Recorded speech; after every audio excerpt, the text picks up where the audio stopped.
Good morning, everyone. I'm Rick Davis, copyright and scholarly communications librarian here at Cook Library. This is the third of our three-part spring 2016 series on open educational resources, put together in collaboration with the Office of Academic Innovation. In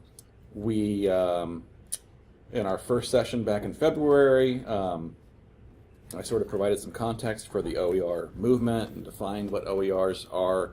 And then we had Julie Harding to speak to us remotely from UMUC about her campus's efforts to move to all open educational resources and some of the challenges they faced in doing that. And then in our second session in March, we had a couple faculty from Towson who are using open educational resources talk about their experience with it.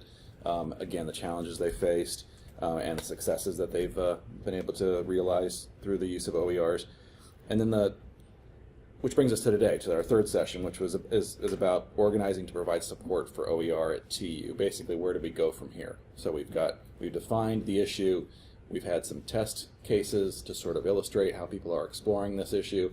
So where do we go from here? And maybe specifically, how can Cook Library and the Office of Academic Innovation help faculty to adopt and use OERs in their teaching here at Towson. And I forgot to say, I'm welcoming everyone on behalf of Dean of Libraries Debbie Nolan, who couldn't be with us today, and sends her regrets. So maybe, Jane, do you think we should? We're a small group. Go around and everybody introduce themselves. So Matt, if you could start. Good morning, I'm Matthew Wine with the Office of Technology Services. Stacy Alafiera, the University Store. Carrie Bonvegna, the University Store. Valentina Hyman, University Store. Hi, University Store. Lisa Sweeney, Reference Library. Patricia Halstead, OTS. Lisa Turowski, Mass Comm, Web Studies. Kimberly Miller, I'm the Learning Technologies Librarian. Stephen Schroed, Early Childhood Education. Jane Neapolitan, Office of Academic Innovation. And as I said, Rick Davis from Cook Library.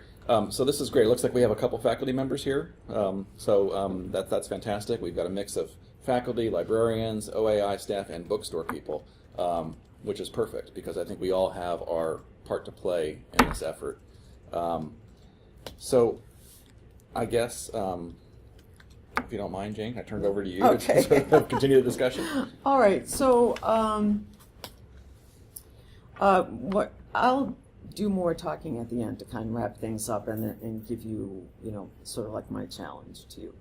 But what I'd like you to do now, since we do represent multiple perspectives and multiple stakeholders in OER, is to think about what would an OER initiative look like that could really have some impact.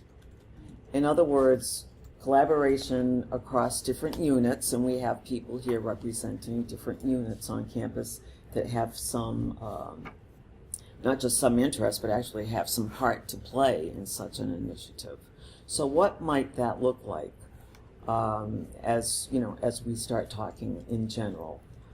And then I think I'll end with that, to kind of get a sense of it. So I'm glad that we do have faculty members who are representing Mass Comm. Do you represent a certain program in Mass Comm?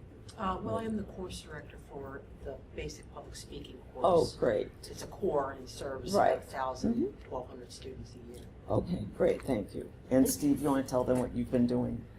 Yes, I am the acting director of our graduate program, and I teach a variety of classes, both the child development and the curriculum development classes, and I use the MOST initiative in my fall semester. Oh, great. So you were part of the Maryland Yes. open source textbook? Most. Yeah, right, most, right, yeah. Have you been a part of any initiative like that? No, but I'm interested for the public speaking course. Right. Okay, great. All right, so I'll just stop there, but just think about like all the different pieces that might have to go into something like that. I think that Matt wanted to share with us something on the technology side. Yes, so after kind of going through this series with you guys, it's really kind of inspired us in OTS to say, okay, well, here is the goal, to be able to use shared content and to be able to share content being created at TEO. What platforms and resources do we have already in place that could assist in this process?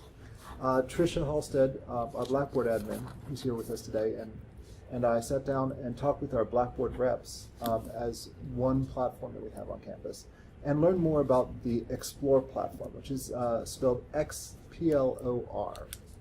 Is that right, Tricia? Yeah. This platform is specifically Blackboard's vision of how to tie into the open education environment by extending resources that are being created at Towson. Now that could be an entire Blackboard course, or it could be a question pool for a course, into a larger community, and that could either be shared with other campuses that use Blackboard, or if I'm correct, it could even be shared with other platforms through SCORM sharing. Is that correct? So that's one of the possibilities that we're looking at today. Additionally, in one of the earlier meetings, I was hearing about faculty on campus who are already sharing through something as simple as their Pages account. They've created a library on their Pages account of resources. And as we migrate from Pages accounts to the two new servers, I wanted to mention that that effort could be extended either into the WordPress environment, which was launched recently, or if they want to continue developing at a more kind of basic publishing level, we also have a Tiger Web account that these resources could be moved to. So I'm interested in reaching out to any faculty members who are already publishing and making sure that they find a new home for the resources that they've been publishing, and that we can help with the re-indexing of those resources where they're being tagged on other share sites. Did that cover most of that? Oh, Yeah. There was one last thing also. As you guys are creating digital resources to share in the OER networks, OTS training would be a great place to stop by, because we're taking more interest every year in how we can help to create digitally accessible content. Right now you can take a workshop on PDFs and how to make them accessible. Not an easy task, but worthwhile. And we're really trying to learn and extend ourselves into other formats too. Certainly we can help with things like how to make a good solid closed captioning in video content. And also we can kind of learn and extend ourselves into areas that you might nominate us to develop ourselves further in. Okay. The library has been streaming video content when we can't license something and stream it from the distributors or the vendor's server, and we have to host it locally. We've been streaming it from the media site server, and Brian Cooney has been talking to me about maybe possibly migrating that to Panopto. Thank you. But he pointed out this week that Panopto, because we actually had a case where we had a student who needed captions for the video content we were uploading, and it wasn't available on the content as we were copying it. So we were thinking, what do we give it to Disability Support Services? Do they create a transcript or what? And Brian pointed out that Panopto has the service where you can request them to add the captions to the video content. So I'm looking forward to exploring that a little more, and I think we're going to maybe try to start with one test file, that one that we actually needed to get captions for, and see how that turns out. So I'm excited to find that there are ways of meeting this very necessary requirement to provide content in accessible formats, and it's not all on us. We can leverage the support we have through the people we already license, infrastructure from and services. Can I ask, are we migrating away from MediaSite to Panopto? Is Panopto Absolutely. the desired platform now? Sure, yes. Panopto, we actually just got word that the last classrooms, which are in College of Liberal Arts, are retiring MediaSite encoders. So we have a plan to migrate all of the video content over from MediaSite servers to Panopto servers, unless the owner of that content says that it's not needed content. Panopto, if you don't know about it, we run workshops on it. It's essentially, MediaSite's advantage and drawback was that it was hardware-based. So you needed to be in a classroom that had MediaSite in it in order to capture into the system. Panopto is software-based, so it can either happen in the classroom or at your desktop, either at home or in your office. And so we're hoping that that creates more opportunities, including the ability to have students be offered essentially a Dropbox service where they can record a session and have it loaded into the faculty members' Dropbox. Panopto experience. Does it have, I'm aware of it, but I haven't used it. Does it have similar, if not enhanced functionality over the system from before? Tricia, how would you describe it? I would say it depends upon what functionality you're talking Oh, about. okay. It's Easily, nice to hear that there was the closed caption. yeah, so you can easily record from your desktop. It's very easy. You can do it from home, laptop, anywhere. You can record from your phone with the app, or immediately, like Matt said, you're stuck in that room. If you need to edit the video, if for some reason you have to edit it, it is a little bit more limited than the old system. I don't know how much editing you did, but you can do, yeah, then you're good. And you can share, you know, you can record your desktop, you can record video at the same time. So same type of deal. And the nicer thing, we do get the closed captioning. There is a cost with closed captioning, as always. But yeah, you just request that, and it's done pretty quickly. So. We were running into, in terms of playback on MediaSite, at least one issue that came up, which was that students could no longer use Chrome as their browser because Chrome stopped supporting the Flash plugin, I guess.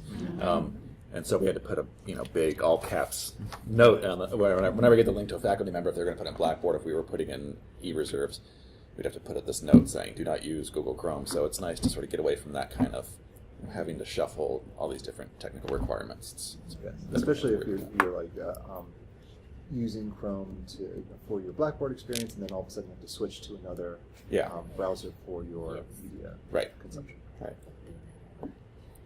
I had a follow-up thought to what something you said about. Oh, I know what it was. It was about Explore. So as we provide these ways to help faculty to create and share, at least within their local community, if not in the broader education community, their own open educational resources. I think one thing, going back to your question about what does a successful program look like, might be providing faculty with more information on the use of Creative Commons licensing, and maybe I should probably talk to our counsel's office. I think we need some clear guidelines for faculty on when it's appropriate. If you choose to share your content, put it out there in the world under Creative Commons license, when is it okay, and when does the university have any concerns, if they do? I know that our campus IP policy reserves certain rights for the university when we provided resources for something in terms of reuse of that content. And I know that there's also the issue with any research outputs that constitute patentable subject matter. Then you get into a whole other issue about who's going to benefit from that. So I think it might be helpful to have sort of a wider information awareness campaign to faculty about when it's appropriate to license your content that way. Anything just for the sake of information sharing, or like some other challenges to this? I mean, that's a really good one. Well, I mean, I think from our perspective, the reason why we're here and we're so invested in all of the open education stuff is that we're tasked with being the holder of informing the students of where they can get their content for their course.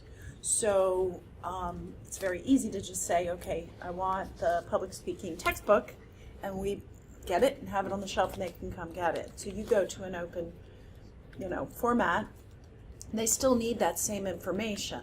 We still need to know that that's what you're using, and we would like to be able to provide the link or the whatever it is in the same way that you do a textbook, because so as you move away from things, you end up with a smaller textbook thing, and it looks like we're not having any education. So we want to be involved in that. And if you're going to have, you should have guidelines. If you're going to have guidelines, that we would also post that and be able, because they're going to come, faculty and students both are going to come and ask us, and we need to have the information. And you don't want us to be calling you or sending them to you all the time. So really what we would like is to work in conjunction as just another support group, silo, that helps guide to create. If we know that it's on, we can have an expert, because Carrie has background, have an expert that also can assist in creating or, guidelines to help them. And also, we have, how many do we have now that we open? The OERs? Right now it's Four? Four. Right now we have 4 that we know of. We know there's a lot of other teachers who are actually using open educational resources, but we have 4 that are actual books. What we do is we provide the link for the students and tell them this is the link for the free content, but we also provide a print copy if they would prefer a print copy. So our print copies range from like $10 to $20 for a major book. I know for biology it's $15. Yeah, that one's 15. Yeah, for biology, 400 which is the pages. core, it's a 400-page book. We sell it for $15, but we also put a link that this is the free content for the book. The book is recommended if you want to purchase it in store, and it's only recommended if you prefer to have a print copy. I mean, just in time and printing, it saves Right. you. Yeah. Because you're going to go in and print stuff. So, Right. but I think that our challenge is the mindset of they're a bookstore, so they don't want to help with but we're not a bookstore. We're a department of Towson University, Right. and our job is to make sure that we support the academic mission. This is important. And I would like to piggyback on that. When we get no text, we do get a lot of calls, and I hate saying this, from parents who can't believe that a course is using no text, especially when it's a major course like an economics course or a biology course, or even, what's the other book that we get a lot of prints of? An education course. They just can't believe that a course is using no text. So we're like, oh no, they're using a text. It's just the text is going to be provided for free online. What do you mean about a free textbook? Here's what a free textbook is. They like we have hearing to, that. we get a lot of phone calls on this can't be correct, or our information is incorrect. And it's when we know that the course is actually using a textbook, but it's just not a paid textbook. Here we go, we're giving you the information so we don't get, because we got a lot of phone calls the first year biology switched over to using no text. So you have to educate. Right, so it's like if we don't Yes, know the parents. on our end, then it's the students go to class and they like, oh, we actually do have a textbook, and it's like, yeah, you're gonna have resources. You're not just gonna come to class and just sit there. So Yeah, and you have to think, we do get all of the calls from everybody because we are not only a department but a business. So we have to answer the phones. It's not like we have office hours. Somebody will answer the phone. right. So we do get the call, and you can come visit us. We're open. So, And you're the logical And trust me, place a that people code think of too. when they Exactly. use Using the a phone. code, please let us know. Can I ask, just out of curiosity, how many students end up buying the print versions? A lot. They like having the paper. They like to have an actual paper, and again, A lot think of about it, times- it saves you. that Yeah. one, and two, you never know when the servers are going to go down. You never know when your internet connection is really not going to work. And you never know when it'll be a blackout. It's Maryland. Today it'll be, today is cold, tomorrow it'll be warm. Well, students still like to have this in front of them to turn Right. that page to highlight, to write, so. But a $15 biology, I'm just still marveling over that price. Yes. I remember how much my Campbell Reese biology textbook was for intro biology, and it was like $150. It was Yeah. an expensive book. Yeah, and when So they that's I mean, it's just I've seen the book machines in some other places, and that's just I love that we're providing that for our students, and I'm just so happy to hear that. Listen, we love to get them. We do. It's really exciting. And we love to print them out. It's fun. It's like, look, it's an actual book. It doesn't have holes on it. Yeah, it's neat.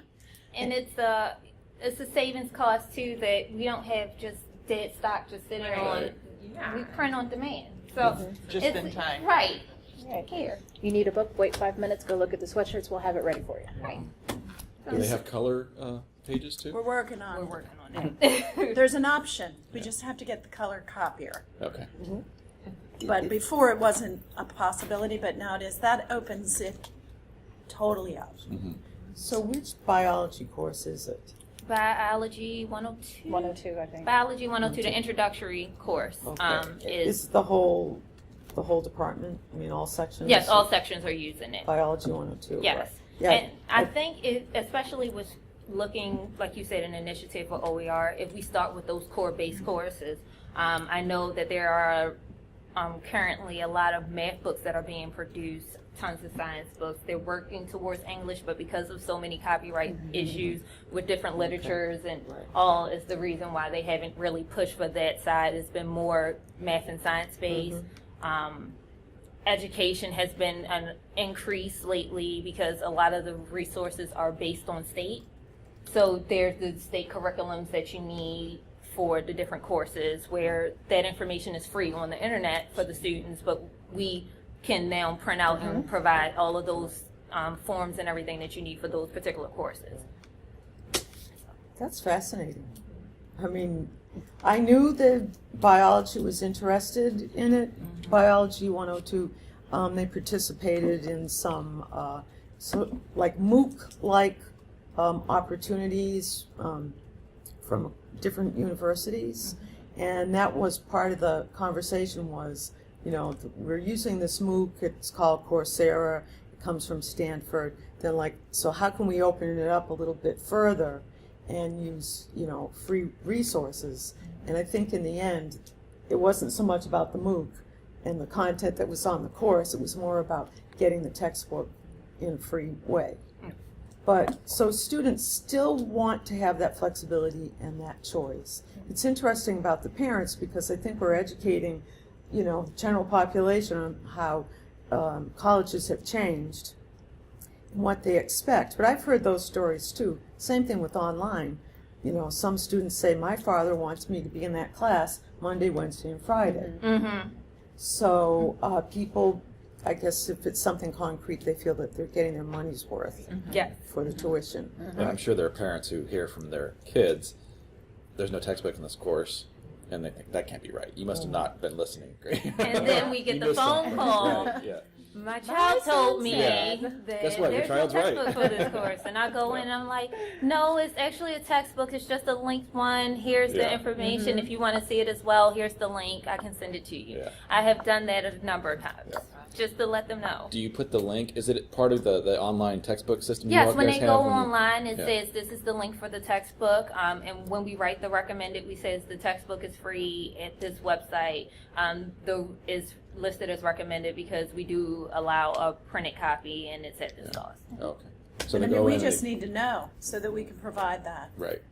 So student goes to your website and puts in their course Right. section and all that. And it it shows puts all that. that information shows, and then they click if they want to purchase the book or not. Yeah. A lot of times they say no, and then they come back a couple weeks later. Yeah. 'Cause, I mean, once again, that's really what we're supposed to do for the university. Right. I mean, that's my job, is to Yeah. make sure that the students know what materials, because then they decide, you know, whether they're going to take the course or is it too complicated, is it too expensive? It could be any number of reasons. Right, yeah. I think the research shows that 40% of college students do not, you know, forego buying the textbook for at least one course. You know, so Sure. it may not be, you know, really widespread in a lot of places, but everyone has to make that decision at some point. And, you know, there are some programs now, especially like at the community college, that want to be 100%, you know, free textbooks. So what kinds of resources would a department need? I don't mean to put you guys on the spot, but in addition to, you know, working with the library, and then working with the university store to make sure that they're in the loop and how can they help supplement hard copies, et cetera, get it into the system. What other kinds of things would a department need? in terms of resources. There are human resources, services, and then there are other things that might have to be purchased.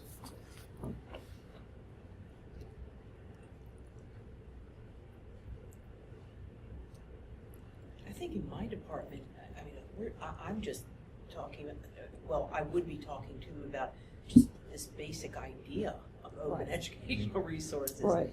Last week, we had a workshop on putting our P&T binders together, and I said, oh, next Friday I'm going to this, and somebody said, why, for one thing. Yeah, right. And somebody else said, what is that? You know, and these are my colleagues, and they don't even know what we're talking about. Right. So I think awareness for one thing. Yeah. And that's widespread. I mean, it's the most recent, surveys and research show that faculty generally may not know what OERs are, but once they hear about it and they learn more about it, they're in favor of it. But it's that, you're right, it's sort of passing that initial awareness barrier or threshold. I was thinking of our first session when Julie Harding from UMUC was talking, and it sounded like their experience doesn't really correlate that well with us because their faculty, it's a different system. They don't have a university senate. They use a lot of adjuncts. I'm curious from the faculty side if you think there'd be much resistance from your colleagues do they feel like you're homogenizing the course content? I don't want to use the same textbook as everybody else. Is that a concern you think that we'd have to address? Well, just for my own 131, COM 131 experience, we already have, one textbook that, because we're mainly taught by adjuncts, that there was just too much going on. So several years ago, we decided we're using this one textbook. They're all pretty much content-wise just about the same thing. So everyone had to use that anyway. So in that respect, no, but I can see that happening in some other courses, major courses, where there might be 3 or 4 sections, 2 different faculty members, 3 teaching it, and they're sort of proprietary about how they do things. Yeah. So I can see that happening there. For us in early childhood, for most of our undergraduate classes, the teacher preparation classes, we use a common text from the department, and there's a departmental lead for each class it's very democratic actually. We'll meet with each other and decide what it is we're going to use. For the graduate classes though, there are 5 classes that are required that are pretty much run the same way as those. But for a lot of the elective classes that we offer, it is in the instructor's discretion what text she or he uses. And frankly, where I became interested in the whole process was, I don't care if this is the book and it's a great book and it's $15 or $20. The problem is when this is the book and it's $140, literally this size, and it's also a piece of crap. I mean, the idea for me to investigate it was to sort of augment a good, inexpensive text with other aspects. And I think if we talk about it internally that way, that there's a lot of flexibility for instructors and it benefits the students, it would be very well received. That's what I was going to say, is I think more than homogenizing, it opens it up to be more specific. I mean, you can, I think the problem is 1, people knowing what to do, 2, knowing the resources of where to go, 3, how to build it, and if there's something that is in place, and I'm talking about us as well, and then also to know who to talk to help you build it, and then having it be affordable and good content, because you're right. I mean, we have $300 text, and I'm like, why are you adopting this? Yes. Why? I don't want to buy it. I don't want to sell it. I know they're never going to read it all, and it sucks. Yeah, right. So, I mean, we don't want to buy that either, because honestly, that ties up university resources. If I have to buy a $300 text for 500 students, do the math. Right. That's money that is not going back to the university. Right. I would rather print out my $15 and not have those resources tied up. Yeah. That's a very good point. Yeah. A question. In one of my courses, not the public speaking course, one of my students found online a PDF version, an older edition of the text, but it didn't seem to be like it was a pirated version. Yeah. You know. Yeah. I'm sure. I mean, I'd be hesitant. I mean, how do I know? You know, whether I should be providing that link or not. I mean, if it's I don't know. I mean, the legality of me doing that, but it is out there. Yeah. It's just not like an official. Yeah. You know, I don't know. I get that question a lot through in my role as a copyright liaison at the library. And what I tell faculty is, yeah, students are going to find this stuff out there. I mean, there might be a faculty member at another institution that's just posted it up there and hasn't been caught yet, or no one's taken exception to it yet. If you are merely just providing a link to something, you're not infringing copyright because you're not actually copying any content. You're just providing a link to the thing. But I do tell faculty, ethically speaking, it's probably not a good idea and also practically speaking, because you don't know, a week after you give your students that link, the publisher might find this content, issue a takedown notice, and it's gone. So I think that's part of how do you know when something is posted online legitimately and when it isn't. That's part of that information awareness campaign. I think, obviously if something has a Creative Commons license attached to it and it says, this is made available under the following terms, then you know that somebody actually has deliberately put it up there. The copyright owners deliberately put it up there. But if you just find it on somebody's course website page, chances are the person just put it up there, not even thinking about copyright or figuring they could get away with it, because a lot of people assume it's educational, therefore it's fair use. No, not true. It's online. It's online. It's Right. online. That's the reason Yeah. we had that conversation on the way. Yeah. It's online. It's online. It's got to be true. Right. Right. Yeah. A common quick check for that is if you see the version and it looks like the pages were photocopied, it almost never is publisher provided. Yeah. And it also has accessibility challenges.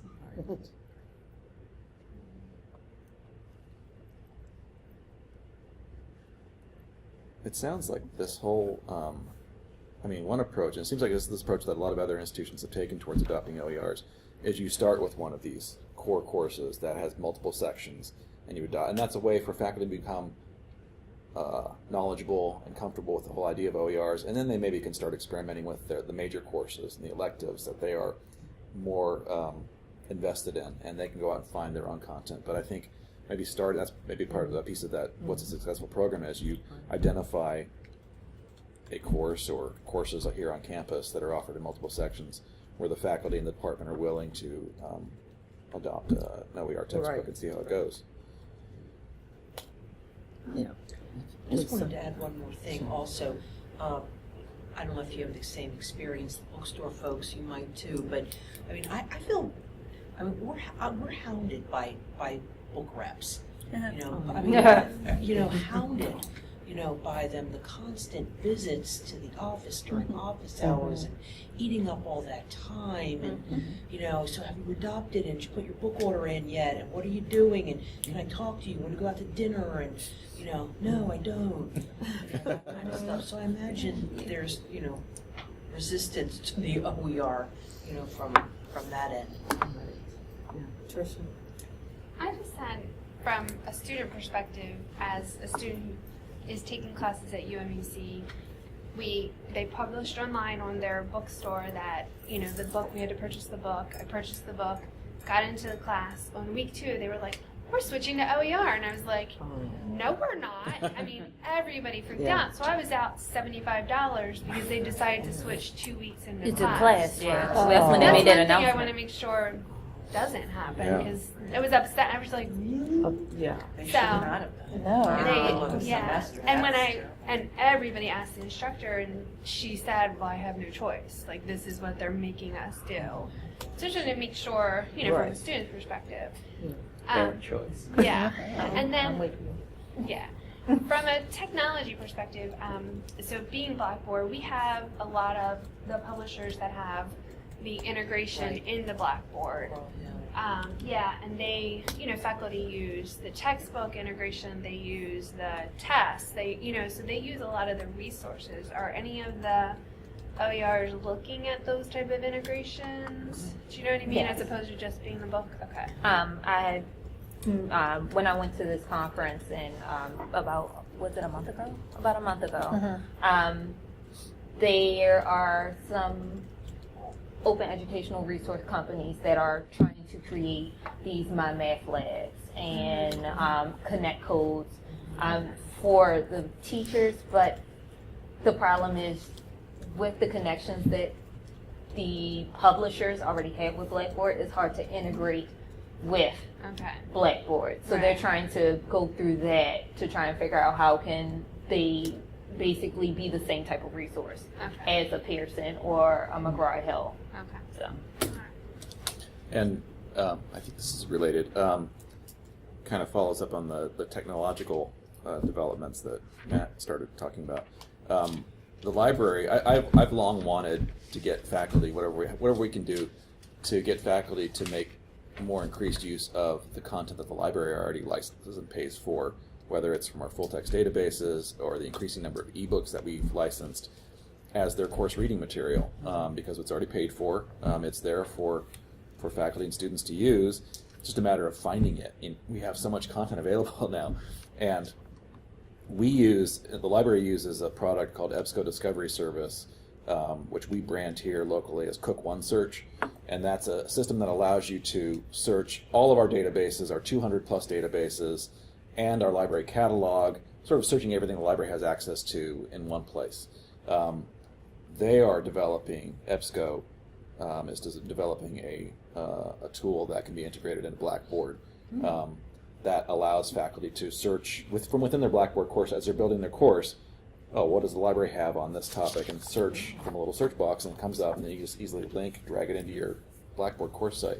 So I'm hoping that will, spur this, more widespread adoption of licensed content by our faculty. See, and that would be awesome. I mean, for them to ask us, okay, well, I want to, Cook One Search, look at your content. It's already owned by the university. Right. I mean, this is how you can build this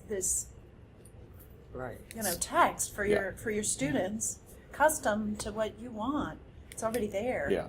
Right. I think, that's super cool. last year Rick and I talked about this, and maybe Matt was there and some other people when we had another conversation just about technology integration in general. And we said that, because this is, a multi-dimensional collaboration, let's say, from different departments and different pieces that have to be brought together, that at some point we should create step-by-step. So, and we've done this for online learning. Okay, so you want to convert your face-to-face course to online or blended. Here's what you need to consider. And so I think in terms of faculty development, that's the next piece that's going to happen. It's there will have to be at least a page where people go to get started. And then, of course, at some point, they're going to need a consultation. I mean, and it's kind of a group thing. But because if we really want to scale it up,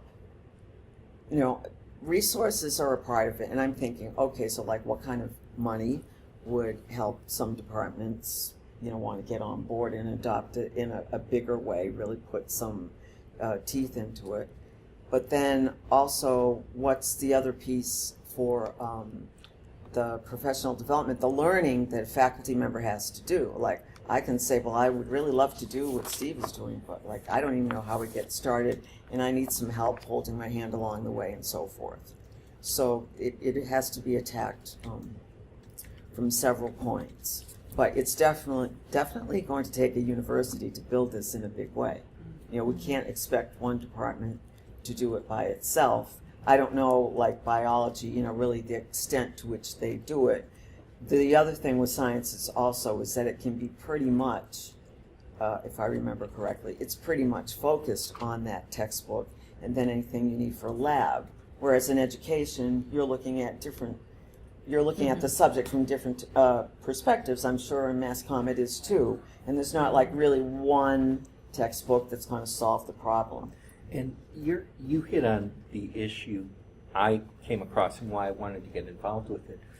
You know, education is such an interesting field because on the one hand, we have publishers like Teachers College Press and the rest. Their prices are incredibly reasonable. I mean, $15, $25 for text. Yeah. I don't mind having students buy that, and they, in fact, like to keep it on their shelf as years go by. The problem is when we want to hit, like in the class I was teaching was examining curricular theory. I think most of the books that examine that are just terrible, and that they miss people or they misquote them.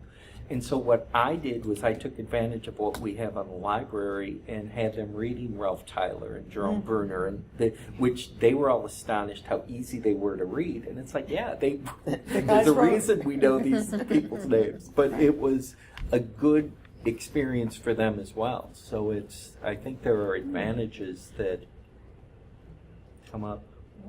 That's interesting because you're talking about students reading the primary source, not something that's been homogenized into a textbook. Right. And they find that reading that is more satisfying, get more out of it.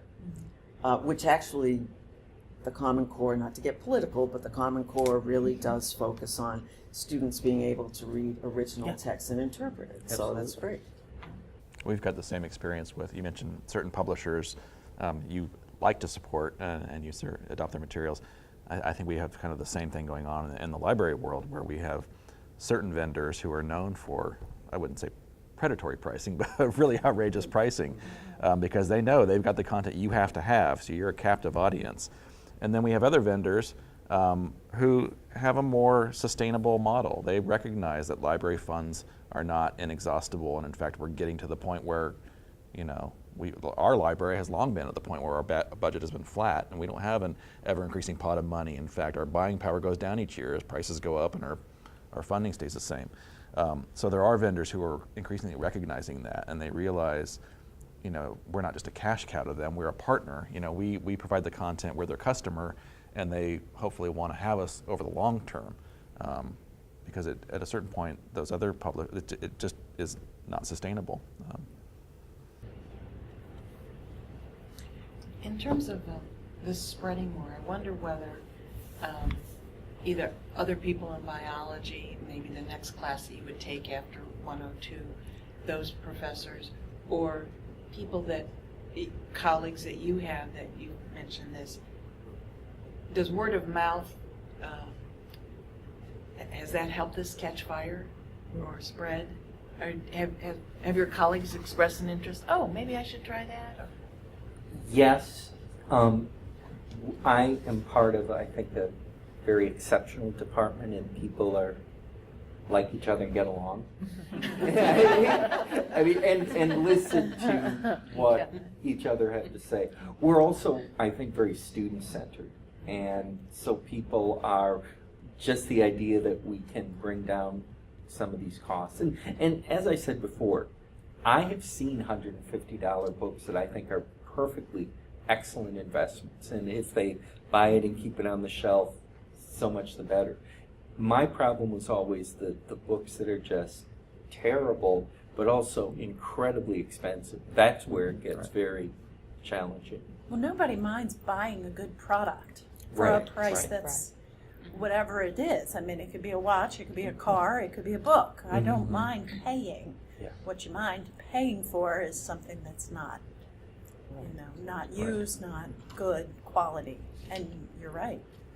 And there are the big 3 or 4 publishers. I mean, they're not working together with libraries, bookstores, faculty, or students. It is not about education. It's not about. Has it happened that relative to what you inventory, that there are certain classes that the majority of the students just aren't buying what these faculty are asking for? I'm in the process now of taking the worst sell-throughs, things that, you know, from the bottom up, and contacting faculty individually or departments and find out why. I mean, are they using links? That's great. Or are they, you know, is it cost too much, or why is this? So I want to take like the top, I don't know, 25 and reach out individually to find out why. And the students might be buying it elsewhere, though. And I would know that, honestly. I mean, I know whether you can get it somewhere else. I know whether the library has it. I know, and there is a percentage of students that get it, 50% or whatever, somewhere else. I'm good with that. I don't care. I just want to know for the university, I don't want to tie up those resources if they're not going to buy it. Right. I don't want to not have it on the shelf and then have Professor A come in and say, why isn't my book here? So it's kind of like a really strange balancing act. And I just want the information so that we can support whatever is actually being used to learn. And to piggyback on that, especially when it comes down to books that aren't being sold, I will say for myself as being a student as well, to work the buyback at the end of the semester and constantly have students hand me wrapped up books that I know Oh my goodness. We never used that this. We I never know opened this. are $200 and for them to give me a book and I can't give you a full return back. That's hurtful, one, because I know what you're going through. 'Cause for, like It's you said, expensive. kicking out the $75 for it, but me renting a book right now for $150 for a class that I'm taking now. I understand that. It's hurtful. So if it's not being used, don't just order it. Or if you're only using just a code or something, just let it be known. Sure. Don't let a publisher tell you have to get a book and a code or just a code, or the book is going to cost $200 more if you buy just the book. So buy the book with the code and I can give it to you for $150, but then I can't sell students used books, so they only can get a new book. It's a lot of that we have to keep into consideration when it comes down to these students, because I've had a student break down on the EBTM book because it was $350 for one course. Oh my goodness. It's an introduction course.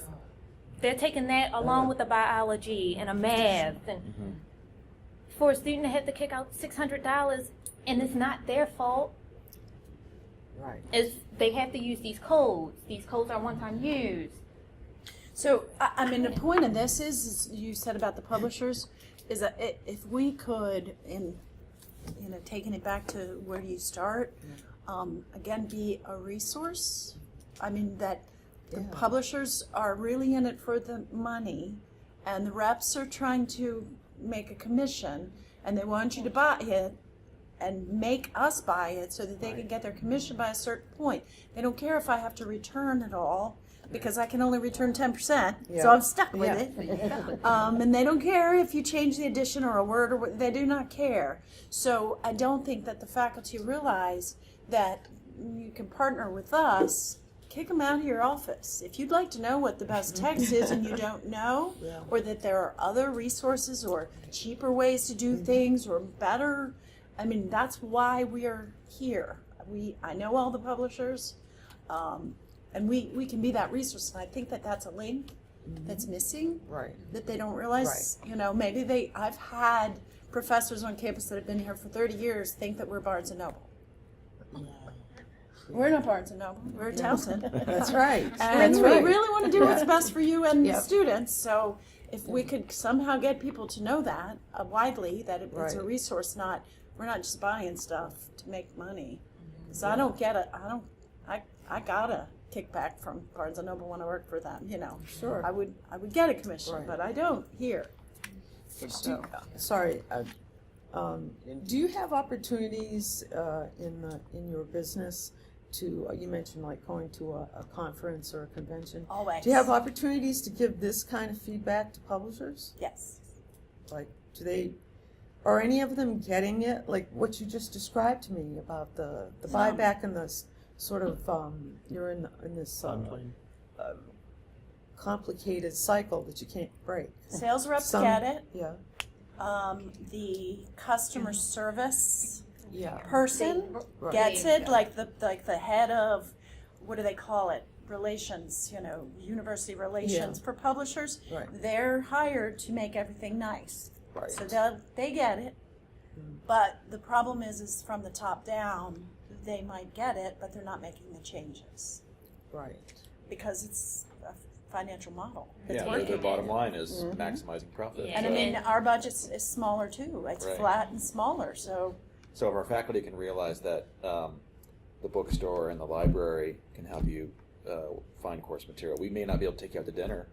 We may not have flashy gifts to bring you to your department So you're not meetings. gonna have chocolate Sorry. at our desks. But at least we have the same incentives that you have. We are not motivated by the profit motive. right. And it might be that that $200 book is the best thing. Right.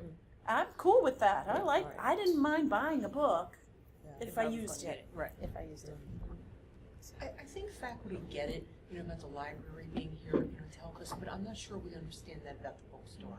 I know. I think we think that, you're a money-making venture, Oh, God. and that's what you're there for. I tell people all the time, my paycheck don't increase if you buy this book. If it did, I would be like, you need this book, this book, this book. Have a good one. Return policy is non-returnable. Like, I mean, I try to bring a bright side to it when I'm with folks. It's just, it's really difficult, like you said, to see the difference when I'm hounding you for the information. And it's not that I'm hounding you for the information because I want the books in here. I'm hounding for the information for what I need so I can try and find the cheap ones out there, so I can give the students the cheaper price. Everyone's like, why are adoptions doing April for a fall course? It's doing April for a fall course because schools are grabbing the books. I So need we to can grab buy the those I need to things grab back. the penny books while I can, so I can sell the books to the student for $1 instead of getting the new book and charging the student $200. I wonder whether you don't know that. I didn't know that. No, I didn't understand. Yeah, we do. Yeah, You should see our FedEx bill. I want to help the students as much as I can. And we're all here for that. We're sourcing right now. We're trying, especially for the summer session, we know that there are students coming from out of town. There are students here who are taking the heavy science courses where every book is $200 and something. I'm trying to get that book for $50 so I can sell it to the students for maybe $75. I'm trying. And you're talking, We have faculty, general faculty meetings.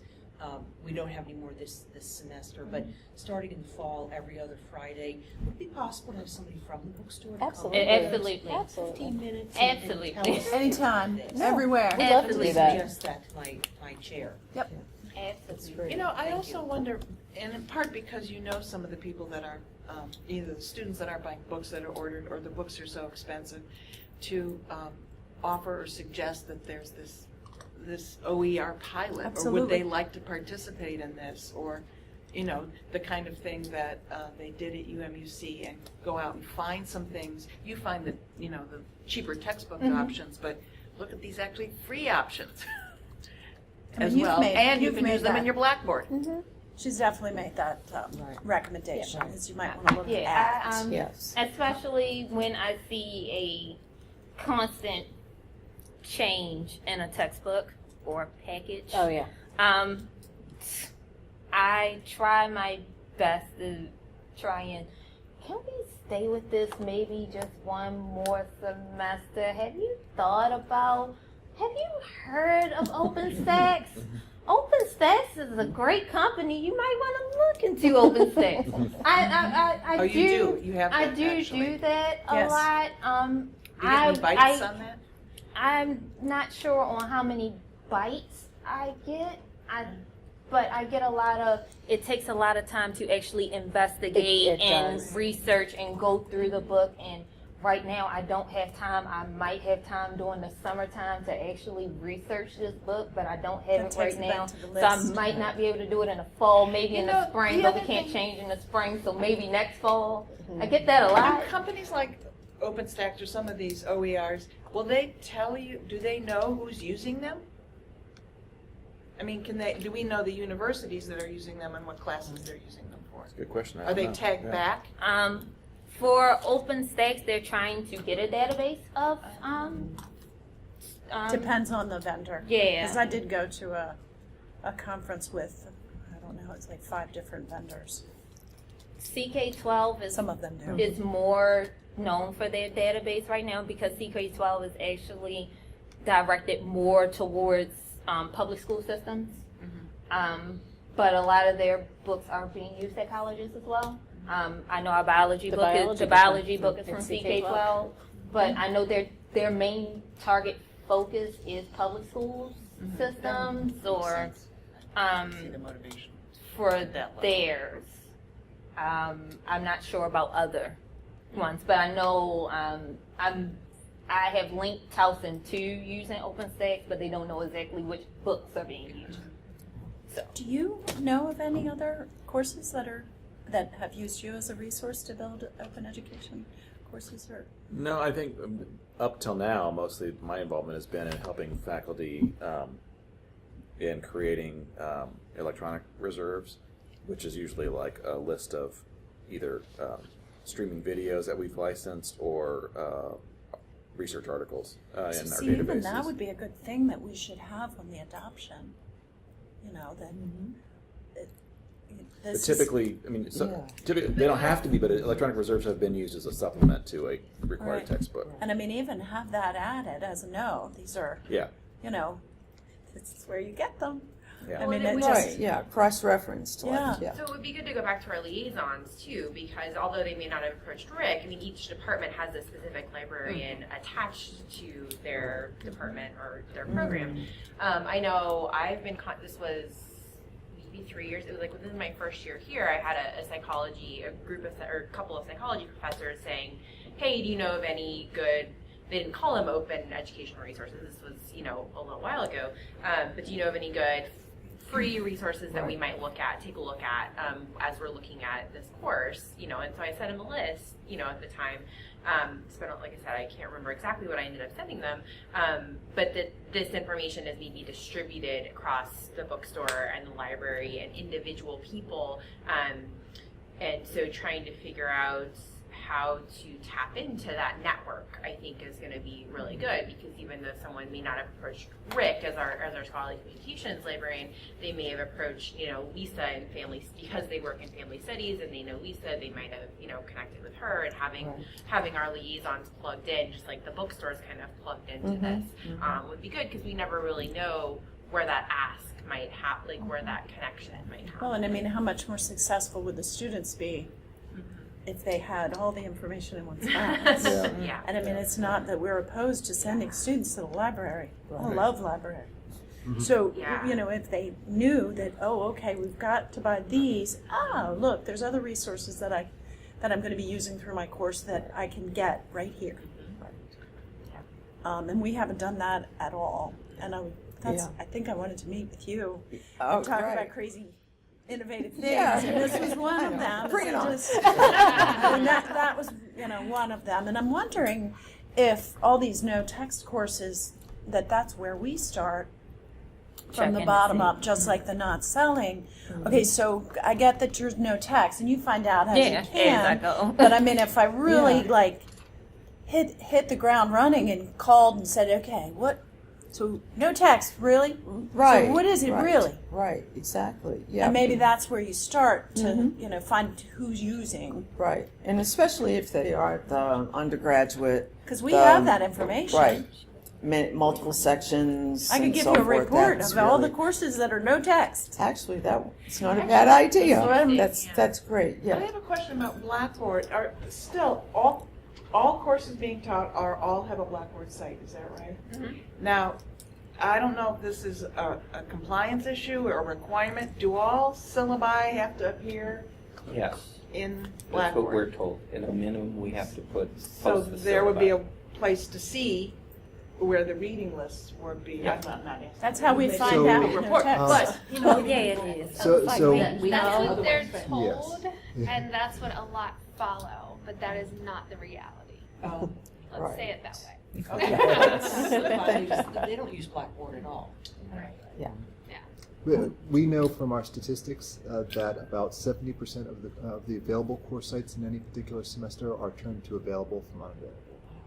So that really? means that if having the course syllabus available in Blackboard is a requirement, that we have at least 30% of the course sites that don't follow that requirement. At least so. Yeah, I was just going to say, besides, I think, awareness, for faculty to have awareness of OER, another thing, and I think you kind of brought it up, is that, it's something else to do in a busy semester. It's easy when you have a textbook, and reps come in and here, look at this, and I can flip through that and say, this is a good one, as opposed to, okay, no text, now what do I do? Right? How do I gather my materials, and when am I going to have time to do that? The summer, what might be nice, but I'm in the middle of April and I'm up to here with grading and prep and P&T and whatever else, so that's another consideration. Right, yeah. So, again, Something else to do. just continue to think about, so what might enable faculty to do that?